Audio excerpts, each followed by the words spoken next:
Hello, good morning to all of you. Welcome to the 9th lecture on economics, management and entrepreneurship. In the last class, we had discussed about direct costs, indirect costs and unallocated costs. We also talked about product costs and period costs, and then towards the end of the lecture, we talked about two different types of costing systems, traditional costing and activity based costing. I think towards the end of the last class, we could not complete a particular example that I had taken for activity based costing. Therefore, before I start the new topic today, I will like to do that problem once again. Activity based costing, as this diagram shows, we can say that there are certain direct costs such as direct material, direct labor and other direct resources that can be traced directly to the product cost, whereas there are certain indirect resources which, while we allocate them to a particular product, we would like to first of all define certain activities and then try to estimate the percentage of each of these indirect resources that are spent on each of these activities, and then through the cost drivers we can allocate each of these indirect resources to the product cost. Of course, as before, unallocated costs remain unallocated and are to be subtracted from the gross profit margin to give our net profit margin. Now, there are 4 steps. The first step is to define the cost objectives, the activities and the related cost drivers. The second is to draw a process based map. The third is to collect the relevant data concerning the cost driver units among resources and activities and to identify the physical flows, and of course, fourth is to calculate and interpret the new activity based information. We had taken an example of an auto ancillary company that produces dashboard casings for large trucks, and we are considering two activities of several activities that are required. One is setup of the molding machine, and second is the actual processing by the molding machine. Two types of resources we can find out. One is directly traced, and that is resin material, and the other is indirect resources, the molding machine cost, the labor associated with it and the energy spent in processing. Now, this we wanted to show in the form of a map for which we need different symbols. We use this symbol to indicate a fixed cost resource, this symbol to indicate a variable cost resource, this for an activity, this for the final cost objective, this for the physical flow of cost driver units, and R for the consumption rate of each activity or of resource. The example that we had cited is now depicted in the form of a map. We have two fixed resources. Operator labor is considered fixed because certain number of operators are with the company, and this is the molding machine. This is also fixed cost, this is also fixed cost, whereas resin is a direct cost and it is a variable cost resource. Energy is also variable cost, but it is indirect because it is used for other activities as well. Molding machine is used not only for dashboard casings, but also for other components for which it requires setups and machine processing activity. So, what basically we said, we wanted to say how much fraction of the time molding machine or how many number of times molding machine is set up for dashboard casing compared to other components, and similarly how much labor force is utilized for dashboard casing compared to other components. So, what we first do? We first define the consumption rates. This says one casing requires 0.01 setups or 100 casings require 1 setup. Therefore, 800 casings require 8 setups, and similarly we can find out R 2 is 0.25, meaning one casing requires 15 minutes of time of machine hour and or equal to 1/4 machine hour, and therefore, 800 casings will require 200 machine hours.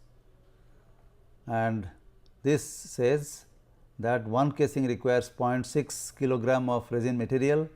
Therefore, 800 casings would require 480 kilogram of resin material. So, 480 multiplied by 7, this is the direct cost of resin material that goes to producing 800 casings.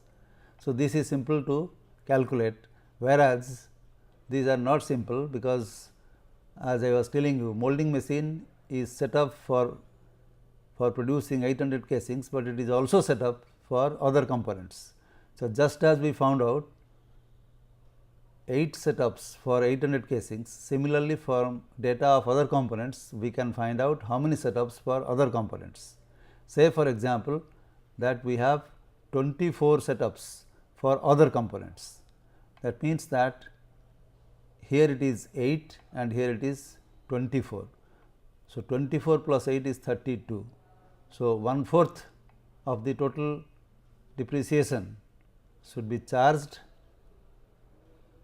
to this particular casings.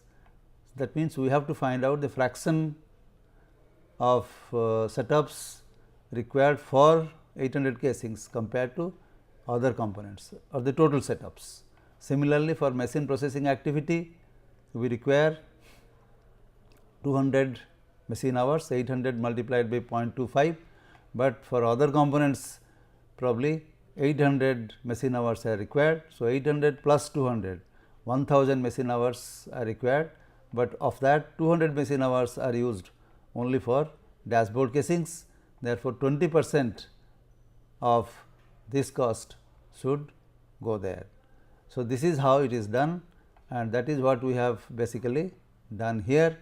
We have found out the total number of setups for molding machine, total number of operator levers for 6 for operator lever for the dashboard casing, total energy requirement is 60 kilowatt hour, total resin material 480 kilogram, and then we multiply for the direct cost of energy and direct cost of resin material, there is no problem, but for indirect machine depreciation cost, it has to be percent of the machine hour by casing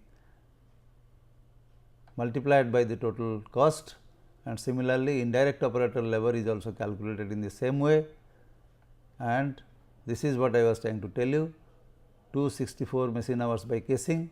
What is the total machine hours used by all components including the casings? This ratio is multiplied with 40,000 to give the indirect machine depreciation cost, and similarly for the indirect operator labor cost, we find out this ratio and multiply with 125,000 rupees, the total operator labor cost, and that gives us the indirect operator labor cost allocated to casing. So, now we add the 4 components, the direct cost of energy which is 180, direct cost of resin material which is 420, indirect machine depreciation cost, and this cost together is the indirect costs allocated to casing. So, this is how the activity based costing works. So, suppose now that we try to find out the difference between the approaches, 2 approaches, the traditional and the activity based costing, we find that in traditional costing system, it accumulates costs using categories such as direct material, direct labor, production overhead, but does not accumulate or report costs of activities or processes.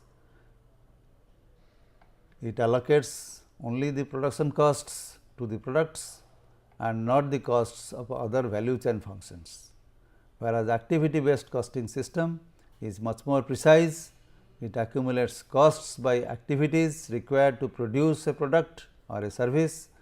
It allocates almost all costs of the value chain functions to the products, and it turns many unallocated costs into indirect or allocated costs. Now, we shall be using the concepts of activity based costing in many of our applications later. With this, we pass on to, with this we end this particular topic, and we pass on to our new topic, which is relevant information and decision making. First of all, what we mean by relevant information? When we compare two or more economic alternatives, managers consider the following aspects to decide whether the information is relevant. 1. The information should be about expected future revenue or cost. Mark the word future. It says that any cost information that is regarding expected future revenue or cost is relevant. So, it is regarding future and not past. Any past cost is a sunk cost and should not influence our decision regarding any aspect. The second aspect that should be considered is that this information, cost information, should be different for different alternatives. When there are different alternatives and the cost information is different, that is a relevant piece of information. So, we are more concerned with the future aspect of the information and not the past information, and second, that this information that is relevant only when it differs from one alternative to another alternative. So, the definition that we give for relevant information is the predicted future cost that differs among alternatives. We will elaborate this in many examples that are going to follow now. Now, let us take a simple example of special sales order. According to this, a company makes and sells 1 million auto replacement parts at a price of 40 rupees per unit. The manufacturing cost of goods made is 30 million rupees. Now, suppose a mail order house near year end offered the company rupees 26 per unit for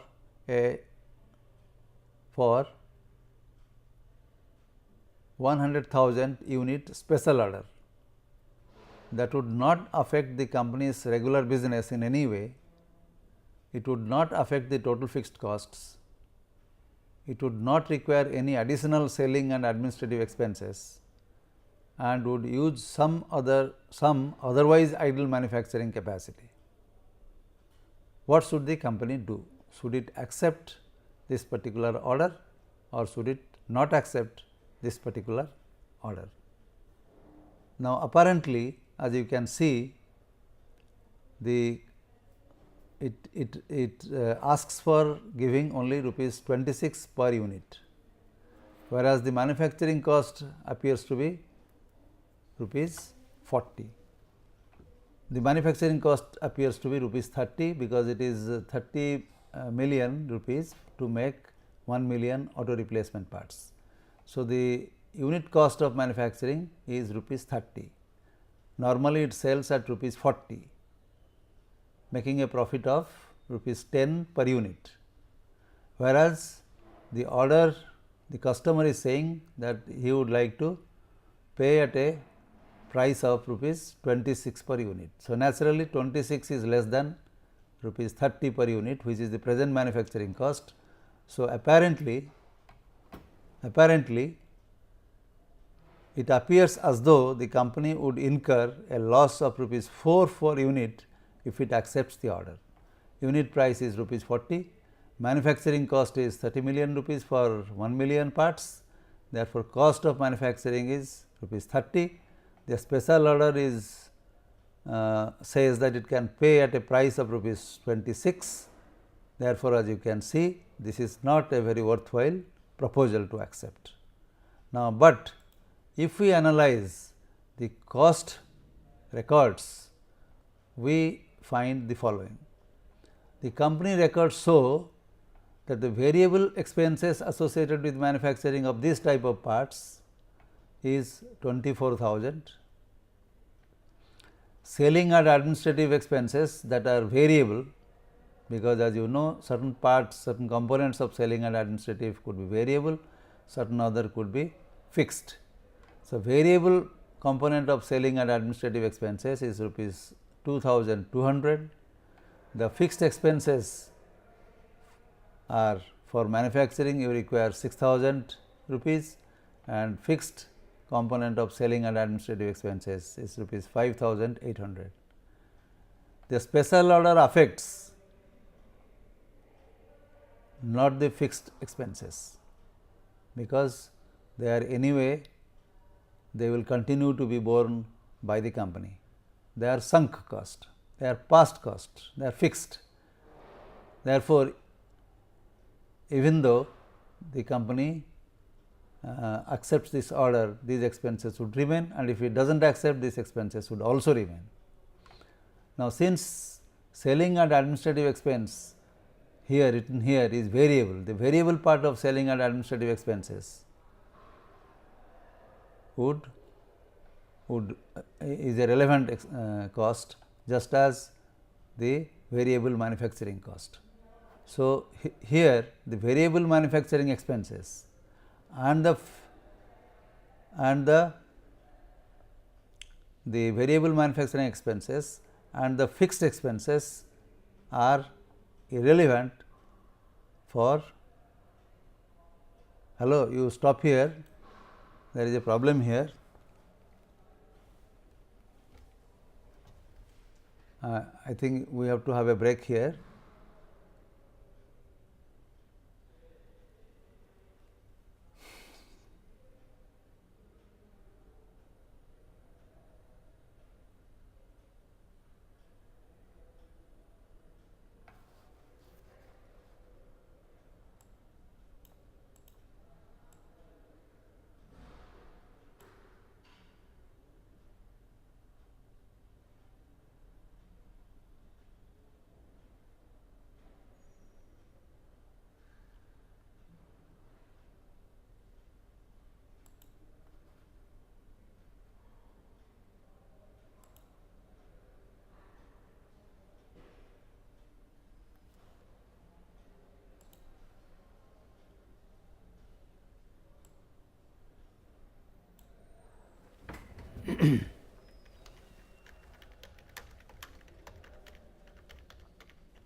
শোনো দাদা, আমি ভাবছিলাম হয়তো কেউ miss করে গেছে, একটা ভুল ছিল এখানে যার জন্য আমি একটু কনফিউজড হয়ে গেছি।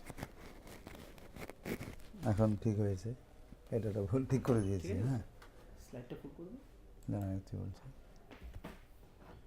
অ্যাডমিনিস্ট্রেটিভ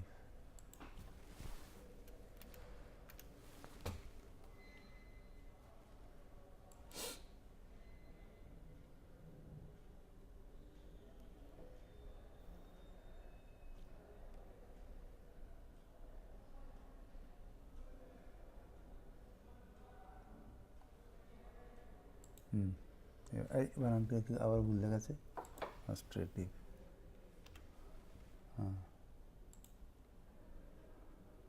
মানে তার মানে কখন থেকে শুরু করবে জানো তো এই স্লাইডটা যখন এলো এই স্লাইডটা যখন এলো তবে থেকে However, when we look at the company records show the following fixed and variable expenses components. In the variable expenses, the components are manufacturing cost and selling and administrative cost. Manufacturing cost is 24,000, selling and administrative cost is 2,200. Fixed cost, there is a manufacturing component and there is a selling and administrative component, and they are 6,000 and 5,800 respectively. Now, if we look at the special order, then we realize that the variable part of the selling and administrative expense and the fixed expenses like manufacturing and selling and administrative expenses, the special order does not affect these three of them, but it does affect the manufacturing cost. Therefore, the variable selling and administrative expenses and the fixed expenses are irrelevant for decision making on special orders, but only the variable manufacturing cost is the relevant cost, because it differs between the two alternatives of accepting the special order or not accepting the special order. Now, the variable manufacturing cost therefore, for these parts is rupees 24 per unit, because this is 24,000, they are all in thousands. So, 24,000, 24 million, therefore, divided by 1 million gives us rupees 24 per unit is the unit manufacturing cost, and the special order pays a price of rupees 26 per unit. Therefore, the additional profit per unit of special order is rupees 2. Hence, the order should be accepted. The resulting incremental profit is the additional the 2 rupees per unit profit into, actually it is contribution to profit into 100,000, the size of the order, that gives 200,000 rupees. So, basically in this example we say that the only relevant cost, future cost that differs among alternatives is the manufacturing cost, the variable manufacturing cost. We take another example, is just an extension of the previous example. Suppose that the agent, suppose that there is an agent who charges rupees 27 per unit, who has given an order that pays rupees 27 per unit, but because he has got the order for the company, he has to be paid a sum of rupees 80,000. Now, here both the variable manufacturing cost and the fixed cost of the agent's fee are relevant, and therefore, the total incremental profit for the company is 27 rupees, the sales price for the special order, minus the variable manufacturing cost 24, multiplication the size of the order, which is 100,000, minus the agent's fee 80,000. So, that gives us 220,000 rupees, which is higher than this. We take another example to illustrate the usefulness of the concept of relevant information. We take a case of a departmental store.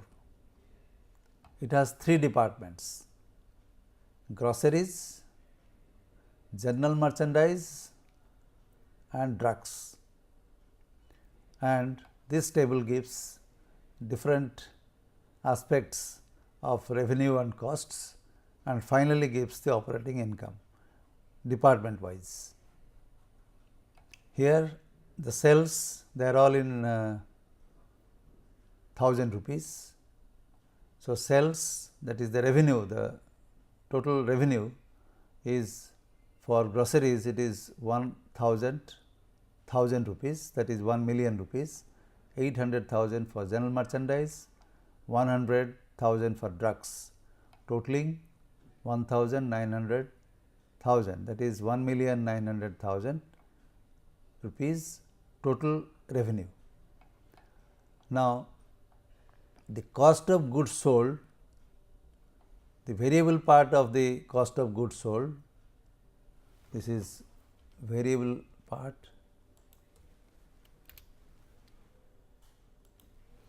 The variable component of cost of goods sold is 800,000 rupees for groceries, 560,000 for general merchandise, 60,000 for drugs, totaling 1,420,000 rupees total.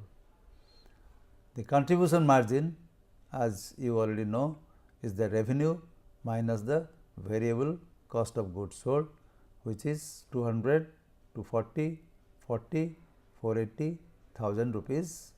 This is total of all these three. Now, the fixed expenses are divided into two types: avoidable, unavoidable. Avoidable means that if grocery is dropped, this cost will not be there, whereas unavoidable means that if groceries is dropped, this will continue to be borne by the company.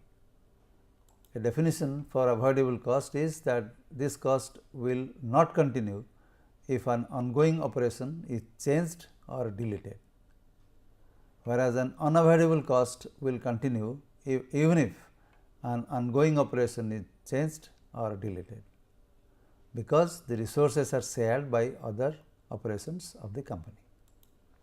So, this classification of fixed cost is done because, as we will see, there is a decision to be taken on whether any one of these three can be dropped. So, total fixed expenses comes to 150 plus 60, 210 here, 100 and 100, 200 here, 15 plus 20, 35 here and 445 here. So, if we subtract all the expenses from the revenue, the groceries shows a loss. Anything within parenthesis in accounting literature, it means a loss.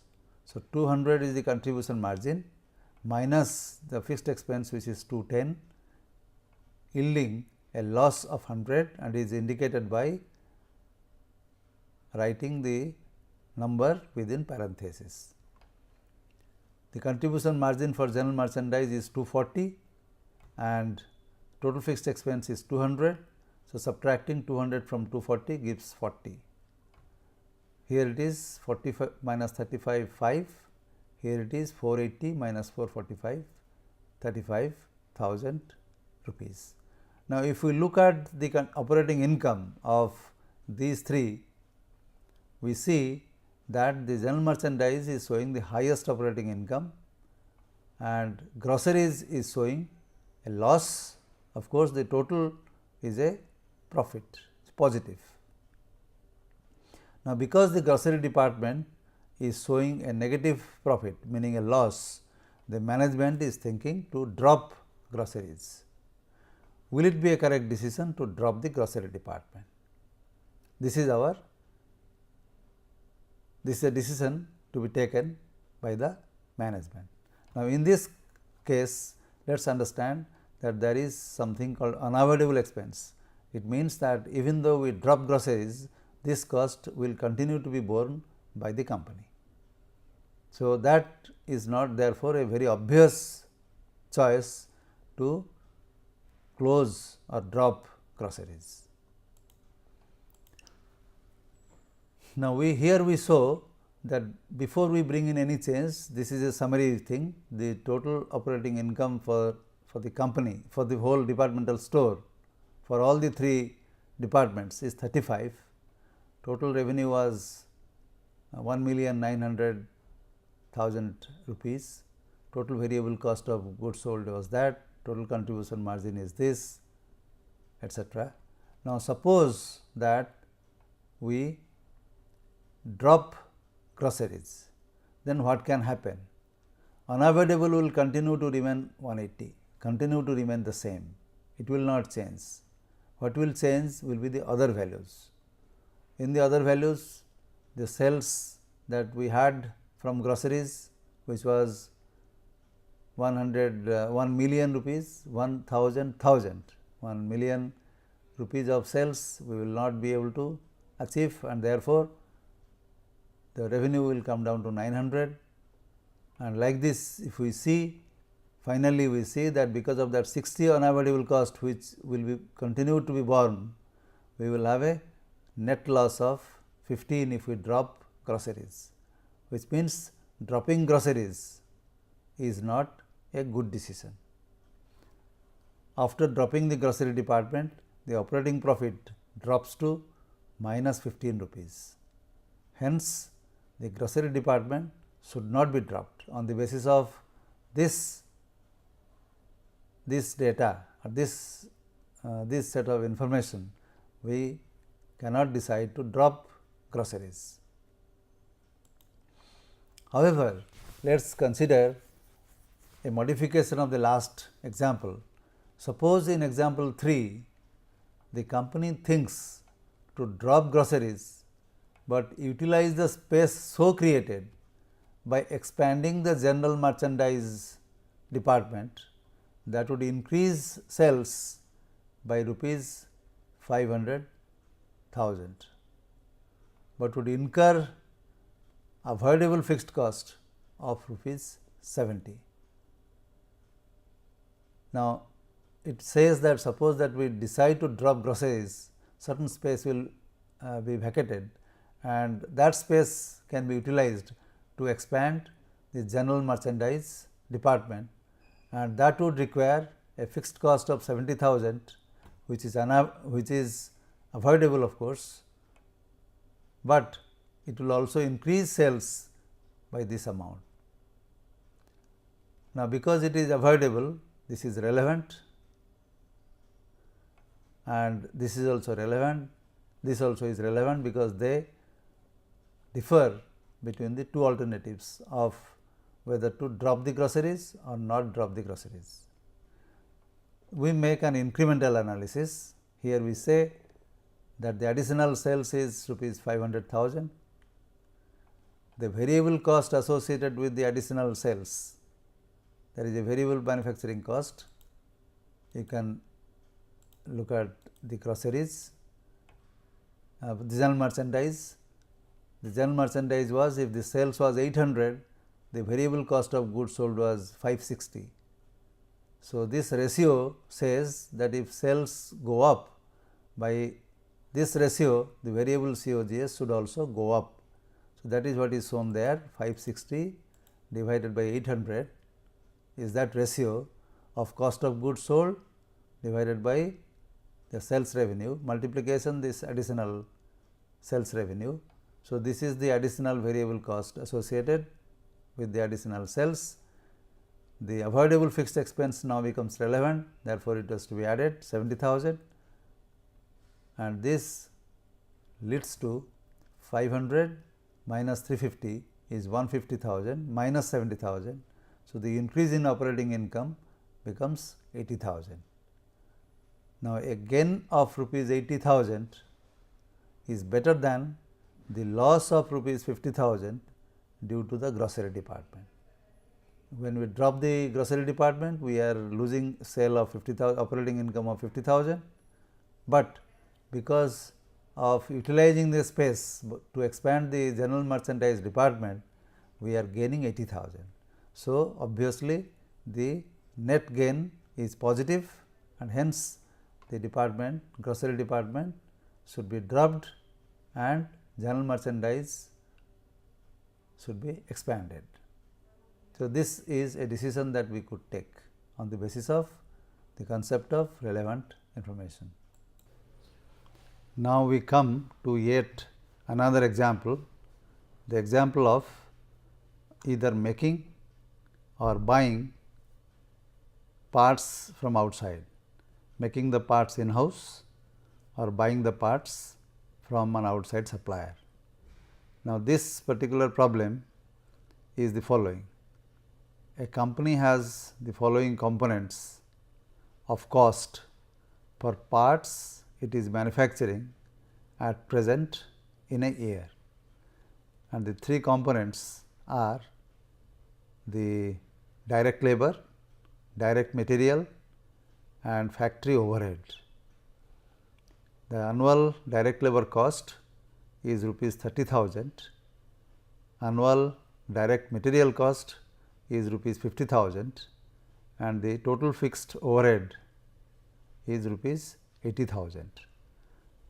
The company is producing 8,000 parts in a year.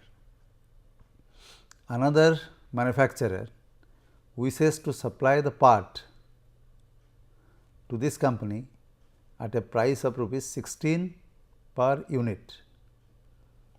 The question is, should the company buy the parts from this outside manufacturer or should it continue to make the parts in its own plant? As you can see, the total cost comes to 30,000 plus 50,000 plus 80,000, which is 160,000, 116,000. So, we will see how it is working out. The total cost for producing the 8,000 parts is the total direct material cost, direct labor cost and the factory overhead cost, that comes to 160,000 rupees. Number of parts produced is 8,000. Therefore, the unit cost of production comes to 20 rupees per unit. The offered price by the outside manufacturer is only 16 rupees per unit. The total amount for the purchase comes to 16 rupees per unit into 8,000, which is 128,000 rupees. Obviously, 16 rupees is less than 20 rupees. The total cost for buying 128,000 rupees is less than the total manufacturing cost, which is 160,000 rupees. Therefore, it appears as though the offered price is good and that the company should buy the parts from outside rather than make it in the plant, in its own plant. Now, before this decision is taken hurriedly, we need to have some more information. It is whether the factory overhead, which is 80,000 rupees, has got any variable part and whether any idle facility can be put to other alternative use. Now, the following accounting information was available. It was found that out of the total factory overhead of rupees 80,000, 50% was fixed overhead and 50% was variable overhead. If you recall, fixed overhead is whether or not we manufacture the parts, these overheads will be continued to be borne. Whereas, if we stop manufacturing the parts in the plant, then this overhead will disappear. So, if this is not changing, then this cost is not relevant. Whereas, since this is going to change in the future as per our guideline, this then becomes the relevant cost. So, the total relevant manufacturing cost then becomes the direct material, the direct labor and only the variable component of the factory overhead, not the fixed factory overhead component, which means it is 120,000 and not 160,000. Therefore, the relevant manufacturing cost look at the word relevant. The relevant manufacturing cost per unit becomes 15 rupees per unit compared to 16 rupees per unit at which the items are going to be supplied. So, on the basis of this analysis, we can say that the offered price is not encouraging and that the company should continue to make the product in the plant itself rather than buying it from the outside supplier. Now, a second piece of information was also available. It was that the supervisor engaged for making the parts can be transferred to another shop without any difficulty. Now, the supervisor salary was basically a fixed cost, which we had neglected, thinking that it is not relevant because it is not changing. However, this piece of information that said that the supervisor engaged for making the parts can be transferred to another shop without any difficulty changes the scenario. This may be a fixed cost, but it is relevant, and that was 20,000 rupees. Now, this cost is relevant as it will vanish if the company decides to buy the parts. Hence, we cannot ignore this cost for computing the relevant cost. Hence, the total relevant manufacturing cost is not just 120,000 rupees that we had found out earlier, but also this 20,000 to be added to it, and that makes it 140,000 rupees. Hence, the relevant manufacturing cost per unit becomes 140,000 divided by 8,000, which is 17.5 rupees per unit. The offered price is 16 rupees and the relevant manufacturing cost per unit is higher, and therefore, it appears that making is not a good alternative. The company should go for buying the parts and use the supervisor effectively for some other activity. So, you can see here that as new information is coming, the decision to be taken changes because certain other cost becomes relevant. Now, suppose that we have a third piece of information that says that if we buy the parts from outside, then there is some idle space and facilities, and such idle space and facilities can be used by another manufacturing facility, and that can yield rupees 40,000 as additional contribution to profit. Now, naturally, this additional revenue of 40,000 becomes relevant, and it reduces therefore the relevant cost of manufacturing the parts. The relevant manufacturing cost then becomes 140,000 minus 40,000, making it 100,000 rupees, and making the cost of manufacturing, relevant cost of manufacturing as 12.50, which is much lower than 16 rupees, which is offered by the outside manufacturer. So, in this situation, making the parts in the plant is better than buying.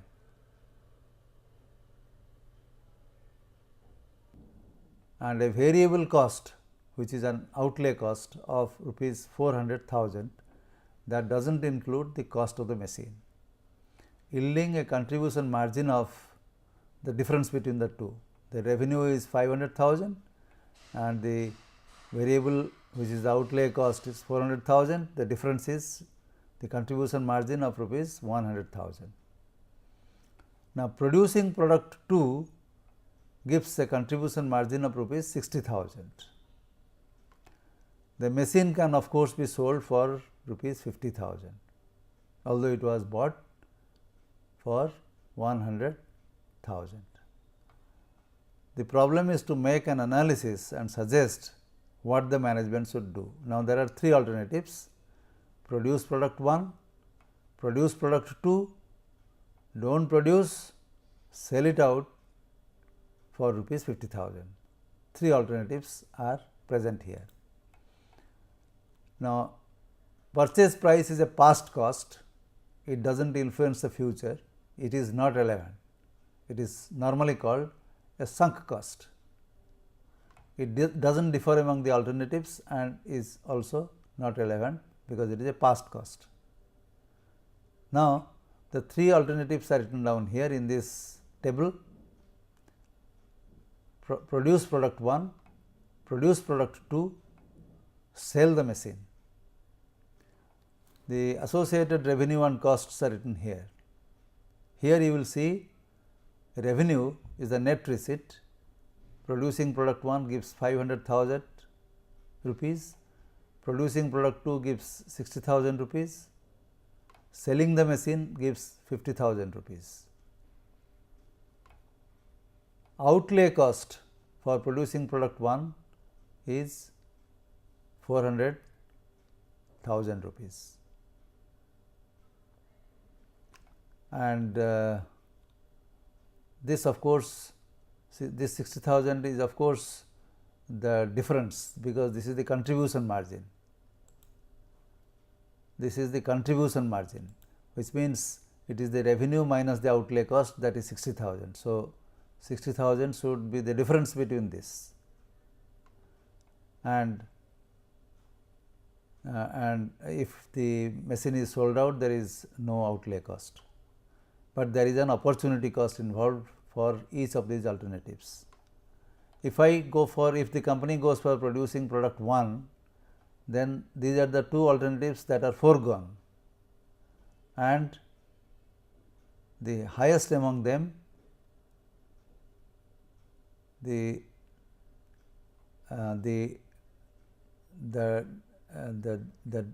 difference 60,000 is the revenue here for product 2, and the revenue here is 50,000. The higher of the two is the maximum profit that is foregone if the alternative of product 1, producing product 1, is accepted. So, the higher of the two is 60,000, that is the opportunity cost, that is added along with the outlay cost.